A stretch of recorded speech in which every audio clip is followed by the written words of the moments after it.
Et salut à tous, c'est Anto, j'espère que vous allez bien, pour ma part ça va très bien. On se retrouve aujourd'hui pour parler du trailer du film Borderlands, et ouais, écoutez, même moi je savais pas, voilà, j'ai envie de vous dire clairement les choses, même moi je savais pas. Je découvre comme beaucoup de gens l'existence de ce film via ce trailer, parce que je ne savais même pas qu'un film Borderlands était dans les cartons. J'ai pas vu de teaser, j'ai pas vu de leak, de rumeurs, etc. J'ai rien vu de tout ça, donc écoutez, ça vient un petit peu comme un cheveu sur la soupe, et pourtant, j'ai envie de déformer cette expression populaire qui dit que quand on ne s'attend à rien, on est souvent déçu. Je m'attendais pas à voir ce film et je suis quand même inquiet. Parce que on va en parler. Il y a pas mal de bonnes choses en réalité. Mais il y a aussi pas mal de choses, notamment des choix, qui sont complètement étranges pour moi. Je dirais pas que c'est des mauvais choix, hein, je dis juste que c'est des choix qui sont étranges. On va en parler. Bon, déjà, premièrement, de quoi ça parle, Borderlands le film ? Eh ben écoutez, Borderlands le film, ça parle exactement de la même chose que les jeux vidéo, c'est-à-dire une arche secrète qui se cache sur une planète, bon là je pense que c'est la planète Pandore, hein, qui contient en son sein des trésors incroyables qui apportent bonheur et richesse à n'importe quelle personne qui met la main sur le butin. Et donc tout simplement, qui veut mettre la main sur le butin, c'est tout simplement les chasseurs de l'arche, une équipe de personnages loufoques qui vont combattre des méchants pas gentils et des créatures absolument dégueulasses sur une planète complètement dévastée pour essayer de mettre la main sur ce trésor qui est le trésor de l'arche. Voilà.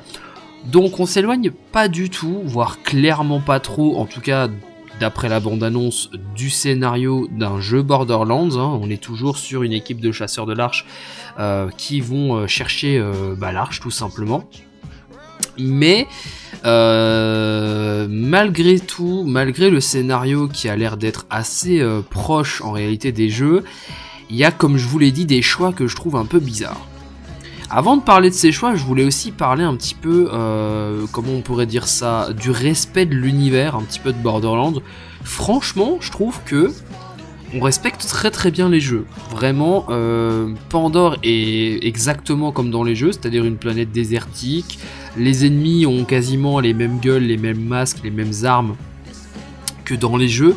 On voit dans le trailer certains de nos personnages tirer avec des armes et tout. Les armes sont presque les armes qu'on pourrait avoir dans le jeu, hein, des armes avec des canons qui sont en rotation, des fusils d'assaut un peu étranges, des fusils à pompe qui se rechargent d'une certaine manière et tout. Donc on retrouve un petit peu vraiment l'artillerie, l'univers, les personnages même de Borderlands. Donc là-dessus franchement on est sur un respect quasi total en fait de l'univers de Borderlands.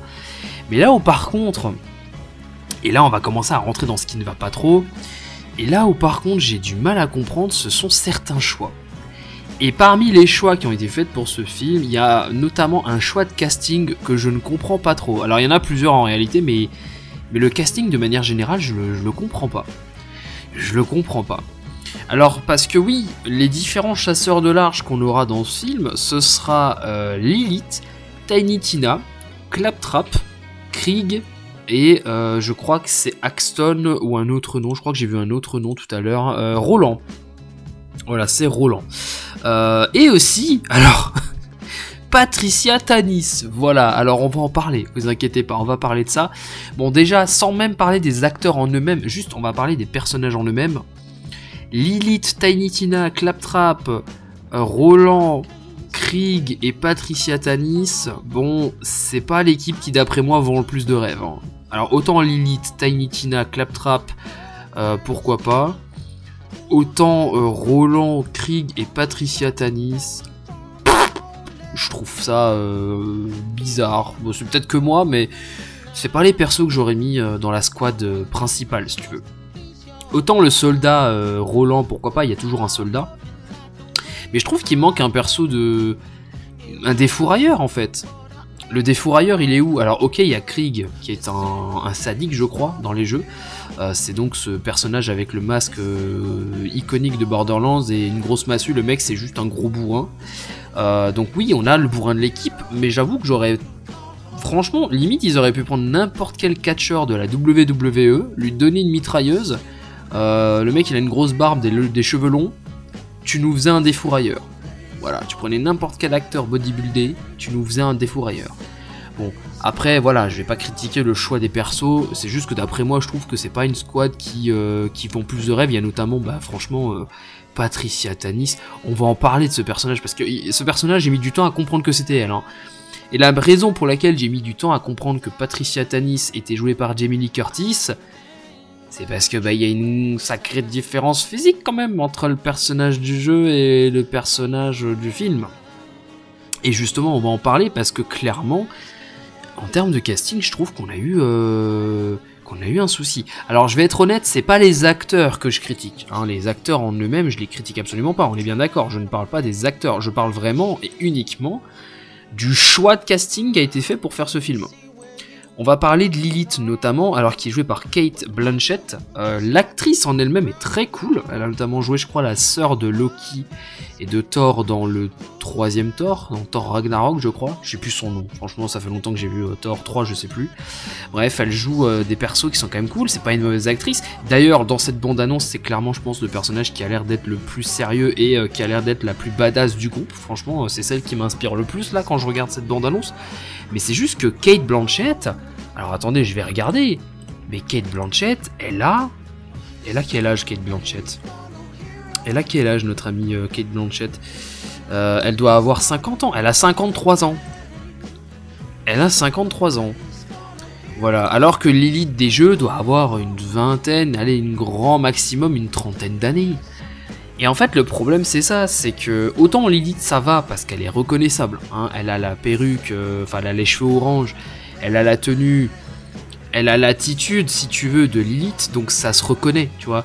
Le seul défaut qu'elle a, entre guillemets, par rapport au jeu, c'est qu'elle est un peu plus âgée. Pour pas dire carrément 2 fois plus âgée. Mais bon, on va pas faire de discrimination au niveau de l'âge, on va pas faire de l'agisme, mais simplement, c'est un choix que je trouve bizarre, tu vois. Pourquoi pas, l'actrice est sympa. Alors, encore une fois... Là, j'ai vu que la bande-annonce, dans le film, peut-être que ce sera incroyable. Mais ça me paraît un peu bizarre quand même d'avoir fait ce choix-là. Le choix aussi qui m'a complètement perdu, c'est Tiny Tina. Alors, on va après parler du caractère des personnages. Mais l'actrice pour Tiny Tina, Ariana Greenblatt, c'est pas en soi un mauvais choix parce que elle est petite. Et Tiny Tina, elle est petite. C'est juste que l'actrice me convainc pas. En fait, elle a pas cette tête de la folie, tu veux. Parce que Tiny Tina, on va parler un peu du personnage en lui-même, c'est une tarée, Tiny Tina. Dans les jeux, c'est la folle dingue, quoi. Elle crie tout le temps, elle fait boum boum boum, elle explose tout le temps. C'est une dingue, c'est une psychopathe en fait, Tiny Tina. Là, dans ce film, dans la bande-annonce, Tiny Tina, elle ressemble plus à une gamine de 15 ans, qui est tout le temps là à dire arrêtez de dire ce que je dois faire, vous êtes pas ma mère, vous êtes pas mon père, et surtout ça doit être la gamine à qui quand tu piques le Samsung elle te pique une crise, voilà, on dirait une adolescente un peu rebelle quoi, mais on dirait pas du tout Tiny Tina des jeux, pas du tout. Encore une fois c'est pas un problème en soi, on va en parler après de pourquoi, mais ça reste un problème pour moi, Tiny Tina, moi si déjà vous me la mettez dans la squad, il faut qu'elle soit complètement dingue. Et les seuls moments du trailer où ils essayent de te montrer que Tiny Tina, c'est Tiny Tina, elle est là en haut de son camion ou je sais pas quoi, elle dit attention, il va pleuvoir, boum. C'est pas convaincant, je suis désolé, elle me convainc pas dans ce rôle de Tiny Tina. Donc j'ai un peu de mal avec ce choix-là. Bon, pour ce qui est du soldat ou de Roland, Kevin Hart n'est pas un mauvais choix. Là-dessus, j'ai absolument rien à dire, si ce n'est le caractère du personnage qui a l'air d'être simplement le conducteur du véhicule qui passe sa journée à crier sur la banquette arrière. Mais bon, ça, ce n'est qu'une bande-annonce, on sait pas exactement quel rôle il aura dans le film. Donc là, en soi, j'ai pas grand-chose à dire. Par contre, vraiment, encore une fois, là où vraiment j'ai eu du mal à comprendre... Mais sincèrement, c'est Jamie Lee Curtis en Patricia Tanis. Alors j'ai plusieurs problèmes en fait avec ce choix-là. De 1, Patricia Tanis. Alors je crois qu'elle est dans Borderlands 3, si je me trompe pas. C'est un perso qui est quand même majeur, je crois, dans le jeu, ou du moins semi-majeur, mais c'est pas non plus le personnage que j'aurais voulu voir dans un film Borderlands, quoi. S'il y avait un film Borderlands qui sortait un jour, moi je voulais une sirène, je voulais un soldat, un défourailleur et un sniper. Mettez 0. Vous auriez pu mettre 0 à la place. Mais Patricia Tanis, je vous avoue que c'est pas le personnage que j'aurais voulu amener sur grand écran. Clairement pas, c'est pas celui que j'aurais pensé tout de suite. Même si c'est sympa, parce que c'est un perso qui n'a pas d'arme à feu, qui sait pas se battre, ça a l'air d'être l'intello du groupe si tu veux. Mais bon, et encore une fois, pour la même raison que j'ai eu un peu de mal avec Cate Blanchett pour Lilith, Jamie Lee Curtis, elle a un certain âge aussi. Encore une fois, je fais pas d'agisme, hein. Je précise, j'ai pas de problème avec l'âge des actrices. J'ai pas de problème avec le fait que ce soit des vieilles actrices. C'est pas les actrices que je critique, on est bien d'accord. C'est le choix des actrices que j'ai pas compris. Là, elle a 65 ans, Jamie Lee Curtis. 65 ans. Patricia Tanis doit en faire une trentaine. Tout pareil que Lilith, quoi. Donc, j'ai juste pas compris pourquoi ils sont allés chercher ces deux actrices pour faire ces deux rôles-là. Je pense qu'il y avait d'autres actrices qui étaient peut-être plus pertinentes pour représenter plus fidèlement les personnages susnommés par rapport au jeu. Mais bon, encore une fois, ça ce n'est qu'un choix que je trouve personnellement un peu étrange. Mais c'est pas en soi une catastrophe, quoi. C'est juste étrange. Maintenant, reste plus qu'à voir le film pour savoir exactement ce qu'il en est. Et du coup, la raison aussi pour laquelle je suis un peu plus conciliant à l'idée qu'il y ait des choix d'acteurs de ce style-là, et même pour le caractère de Tiny Tina, ce qui fait que je peux être un peu plus conciliant, c'est qu'encore une fois, on parle d'une adaptation cinématographique. Adapter quelque chose, c'est pas faire forcément un copier-coller. Voilà, un film n'a pas pour vocation de faire exactement le jeu vidéo, parce que sinon ça n'a aucun intérêt d'aller voir un film si c'est exactement le jeu vidéo. Autant jouer au jeu vidéo. Là c'est une adaptation, donc si tu veux, il y a des libertés qui sont prises. Donc si tu veux une Lilith âgée, une Patricia Tanis âgée qui plus est, et qui en plus est dans la squad principale, c'est pas un problème, puisque c'est une adaptation, on a le droit de mettre ces personnages en tant que personnages principaux.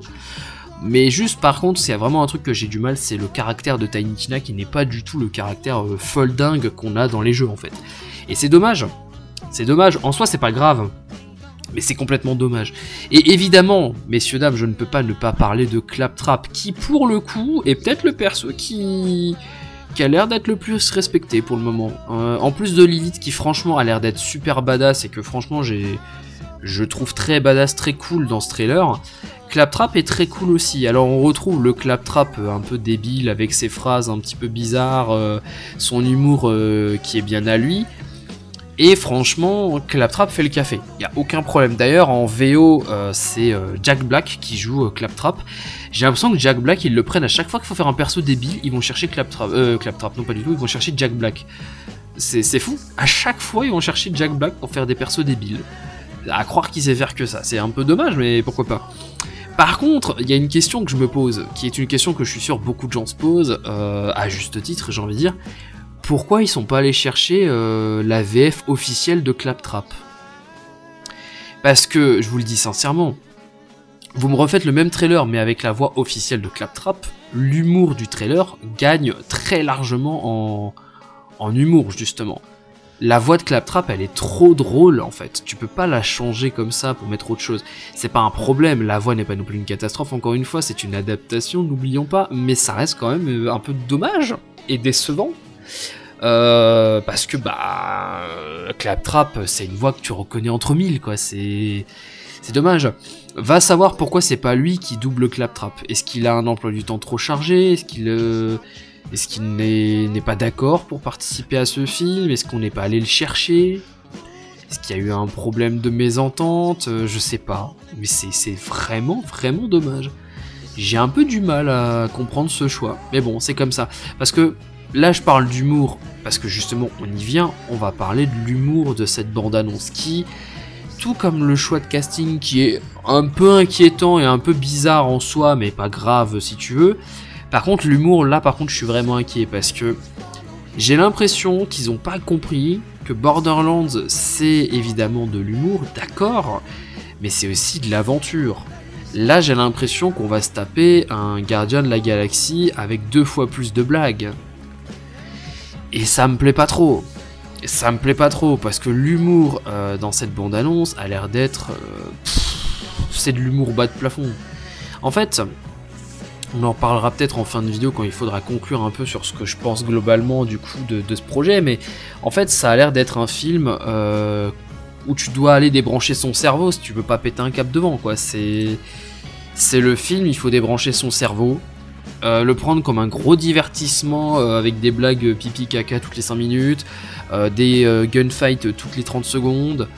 Voilà, ça a l'air d'être le film d'action comédique, ça se dit pas, comédie complètement bas de plafond. Donc si tu veux, il faudra pas avoir une grosse espérance et une grosse attente autour de ce film. Hein. Je pense sincèrement que c'est pas le film qu'il faut attendre comme le Messie, ou du moins si tu l'attends, c'est vraiment juste pour aller passer un bon moment drôle avec de l'action. Faut pas se prendre au sérieux avec ce film, vraiment pas. En tout cas, quand je vois l'humour qu'il y a dans cette bande-annonce, faut pas prendre ça trop au sérieux. Il y a 2-3 vannes qui m'ont un peu fait sourire. Déjà le début, hein, quand Claptrap il le pousse dans le trou, moi ça m'a fait un peu sourire. Le coup de la fenêtre avec le pipi dans la voiture, ben ça m'a fait un peu sourire, mais c'est pas la scène qui m'a fait rire, c'est la phrase de Tiny Tina qui dit qu'elle en a plein dans la bouche. Bon, moi ça m'a fait rire parce que je suis un débile, moi ça me fait rigoler, ça me fait rire un petit peu. Et la fin du trailer avec Claptrap qui chie des boulons, bah ça c'est pareil. En fait la blague est pas drôle, c'est même plutôt malaisant, mais le problème c'est qu'ils insistent tellement et elle dure suffisamment longtemps pour qu'à un moment donné ton cerveau il craque. T'es obligé de rire ou t'es obligé de sourire face à ça. C'est voilà. Mais bon, mis à part ces 2-3 blagues, ça a pas l'air fou, quoi. Et puis les personnages ont l'air détestables, ils ont l'air de se crier dessus H24. En tout cas, Roland a l'air d'être vraiment détestable, en tout cas dans ce film, en tout cas en vue de la bande-annonce qu'on a vue là. Donc c'est un petit peu dommage. Et en parlant de choix de casting, et surtout de choix que je ne comprends pas, et vous allez voir en fait que globalement, le projet en lui-même me dérange pas, mais c'est vraiment les choix qui ont été faits que je ne comprends pas. Quand vous voulez aller voir un film Borderlands au cinéma, quel est l'antagoniste que vous avez absolument envie de voir? Là maintenant, tout de suite, sans réfléchir. Là, je suis sûr que, allez, 100% des gens m'ont répondu Handsome Jack, ou le Beau Jack en français. C'est le méchant le plus charismatique de Borderlands. C'est le méchant de Borderlands pour beaucoup de gens, tu vois. Et ils sont allés mettre complètement autre chose. Ils sont allés mettre le patron d'Atlas. Bof. Qui voulait le patron d'Atlas comme grand méchant d'un film Borderlands? Alors pour ceux qui n'ont pas compris, Atlas c'est je crois un fabricant d'armes. Enfin c'est des fabricants d'armes parce que dans Borderlands il y a plusieurs armes. Il y a les Tedior, il y a les Atlas, il y a les Maliwan. Et en fonction des armes que tu as je crois, et du fabricant de l'arme, les effets sont pas toujours pareils. Un truc du genre, je me souviens plus trop, ça fait des années que je peux jouer à Borderlands, mais il me semble, hein, en tout cas de mémoire. Et là, a priori, le méchant du film, c'est juste le PDG d'une entreprise d'armes. Et c'est bien dommage, parce que tout le monde aurait voulu que ce soit Handsome Jack. Et en fait, ce qui se passe, et là je vais commencer un petit peu à parler d'un truc qui m'agace tout doucement, et ça fait des années que c'est comme ça fait, je dirais, 5-6 ans qu'au cinéma, il y a ce phénomène de mode qui s'installe, qui est vraiment pour moi pas bon pour le cinéma. C'est de faire un premier film où on te met à peine ce que tu as envie de voir dedans, pour te teaser ce que tu veux voir dans un 2, et après tu vas aller voir le 2 en étant tout content. Et j'ai l'impression que c'est un phénomène de mode. Alors on a eu ça avec le film Sonic. Le premier Sonic est sympa sans plus, parce que il y a juste finalement Sonic qui est dans ce film. Tout le reste c'est de la comédie aux États-Unis. Y a rien de fou. Et à la fin du film on te tease Tails, puis après on t'annonce qu'il y a Knuckles, puis Dr Eggman il a un design plus proche des jeux. Donc il a fallu attendre le Sonic 2 pour avoir un vrai film Sonic comme on s'imaginait, tu vois. Voilà. Pareil pour Five Nights at Freddy's. On te fait un premier film FNAF avec les animatroniques de base, d'accord. On te tease qu'il y aura William Afton. Mais en fait, il n'y a pas du tout Springtrap dans le film. Alors, il y est, hein, mais sous forme de Spring Bonnie, pour te teaser le fait que dans le 2, il y aura Springtrap, le vrai méchant de FNAF. Celui qui est le plus méchant, l'aura maléfique de FNAF, c'est Springtrap en fait. Et on te l'annonce pour un 2. Là, c'est pareil, on te fait un premier film Borderlands avec à peine ce que tu veux voir, ou du moins la moitié des choses qu'on peut te mettre, et on va te teaser un Handsome Jack pour le 2. Le but de faire ça, c'est de miser sur la suite, pour vendre 2 fois plus une licence, un film, je ne sais pas. Là, tout le monde, tous les fans de Borderlands vont aller voir le premier parce qu'ils sont fans de Borderlands, si tu veux. Donc ils vont aller voir le premier. Par contre, quand ils vont faire le 2 et qu'ils vont annoncer ou teaser Handsome Jack, tout le monde va y aller, tu vois. En tout cas, les fans vont y retourner. Alors que si tu fais un premier film Borderlands où il y a Handsome Jack, quand tu vas annoncer un 2, s'il n'y a pas Handsome Jack, ou parce qu'il est mort dans le premier, ou je sais pas quoi, ils vont peut-être y aller, mais ils vont pas trouver l'intérêt qu'ils cherchent, parce qu'ils se disent, bah finalement, le premier était parfait, il y avait tout ce que je voulais dedans. Là, ils font exprès de saboter, d'auto-saboter leur premier film, entre guillemets, hein, ils sabotent pas complètement, mais ils enlèvent exprès de l'intérêt pour le premier pour te le teaser dans un second. Et ça, j'aime pas du tout ce phénomène de mode, ça commence à être chiant. Sonic 1, c'était ça, c'était un film moyen pour qu'après on te fasse un 2 avec tout ce que tu voulais voir du premier Sonic, bah tu l'as dans le 2 et il faut que tu ailles voir 2 films au cinéma, que tu payes 2 tickets pour voir ce que tu voulais voir pour Sonic. Pareil pour FNAF, il va falloir qu'on paye pour voir un deuxième film FNAF avec le vrai Springtrap. Bon, le premier film était bon aussi, mais le deuxième, voilà, ils vont te mettre des trucs de fou. Et là c'est pareil, ils te mettent le patron d'Atlas parce que c'est pas un méchant qui est plus charismatique que ça, ou du moins tu t'en fous un peu, pour qu'après on te tease un Handsome Jack pour le 2, et là t'iras forcément voir le 2 parce qu'il y a Handsome Jack. Voilà, c'est le méchant qui a quand même sorti Étalon du cul. Genre à un moment donné, tu peux pas faire plus charismatique comme méchant que Étalon du cul. Voilà, Handsome Jack... Voilà, et ça je déteste. Je commence à en avoir marre de faire des films, des adaptations de films ou de jeux vidéo. Et c'est souvent des adaptations de jeux vidéo. Regardez, je vous ai dit Sonic, FNAF et maintenant Borderlands. C'est souvent le jeu vidéo qui font ça. C'est souvent pour les jeux vidéo qui font ça. Hein. On te fait un premier film avec la moitié de ce qu'il y a dans les jeux vidéo et dans le second on te met tout ce que tu veux, tout ce qu'il y a dans les films, tout ce qu'il y a dans les jeux, pardon, on te met tout, bam.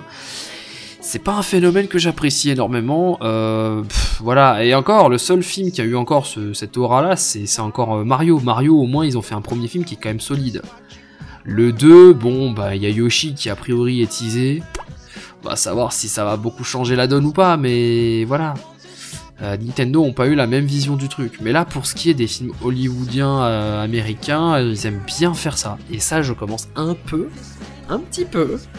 à en avoir marre, hein, je le dis comme ça gentiment pour pas faire d'histoire, mais je commence à un peu en avoir marre. Arrêtez de tout miser sur la suite, ça commence à être chiant. Bon, ensuite, dans le trailer, on voit quand même d'autres personnages, mais très très vite fait. On voit Benjamin Byron Davis qui va jouer Marcus. D'ailleurs, pourquoi c'est Lilith dans le trailer qui nous raconte l'histoire de l'arche? Pourquoi c'est pas Marcus? Parce que ça a toujours été Marcus dans les jeux. C'est presque un gimmick en fait. Marcus, dans son bus, il nous raconte l'histoire des chasseurs de l'arche et tout. Là, c'est Lilith qui le fait. Encore une fois, un faux pas. Pour moi, c'est un faux pas. Mais bon, écoutez, on verra. Hein, je vais arrêter de critiquer et de cracher mon venin sur ce film, j'en sais rien. Là, c'est juste de la peur. Je vous le dis honnêtement, je suis même pas contre ce film, j'ai juste peur en fait. Quand je vois ce qu'il y a, j'ai peur. J'ai peur. Donc Benjamin Byron Davis en Marcus, il y a aussi Ellie qui est jouée par Ryan Redmond, pourquoi pas. Il y a Hammerlock, donc Sir Hammerlock sera dans le film, il sera joué par Charles Babalola. Il y a d'autres acteurs, alors je les ai tous devant moi, mais je vais pas m'amuser à tous vous les citer. Je sais juste qu'il y a encore un autre perso, voilà, Gina Gershon qui va jouer Mad Moxie, Bon, pourquoi pas, elle a le faciès et même, j'ai envie de dire, un peu le physique pour jouer Moxie, donc pourquoi pas.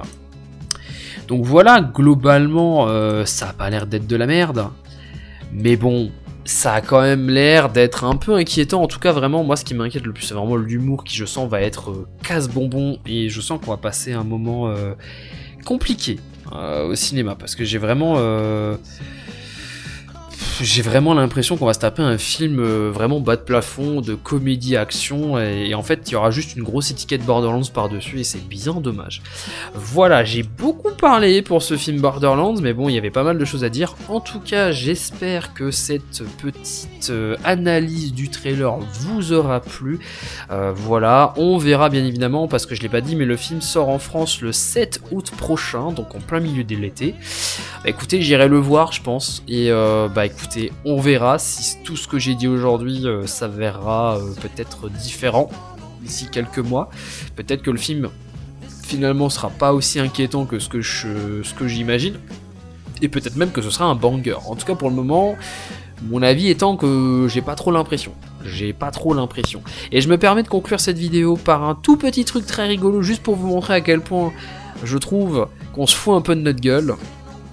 Je vous mettrai dans la description le lien d'un article de WGTC ou We Got Discovered. Voilà, une des premières questions que tout le monde se pose par rapport à ce film, c'est Is Handsome Jack in the Borderlands movie? Tout le monde se demande s'il y a le légendaire Handsome Jack dans le film. Voilà, c'est littéralement l'attente des fans. Et il y a une phrase notamment dans cet article qui m'a fait péter un câble. Anthony Burch, blablabla, qui est sur X ou sur Twitter. Il a quand même écrit, ou du moins il y a à la fin de l'article, il y a une phrase, ou vers la fin de l'article, il y a une phrase qui dit « J'ai juste réalisé qu'il y a 60% de chance d'avoir une scène post-crédit où ils annoncent, où ils teaseront Handsome Jack. » Donc vous voyez, même moi je suis pas le seul à le penser, en fait ils vont nous faire un premier film où il y aura pas le héros que tu veux voir, les méchants que tu veux voir, et à la fin on va te le teaser dans un 2. Ah là là là là. Bon, on verra. Écoutez, pour le moment, voilà ce que j'avais à dire de Borderlands, le film. J'espère en tout cas que le film sera sympathique. En tout cas, donnez-moi votre avis dans les commentaires. Et quant à moi, je vous retrouve prochainement pour de futures vidéos. Ciao tout le monde.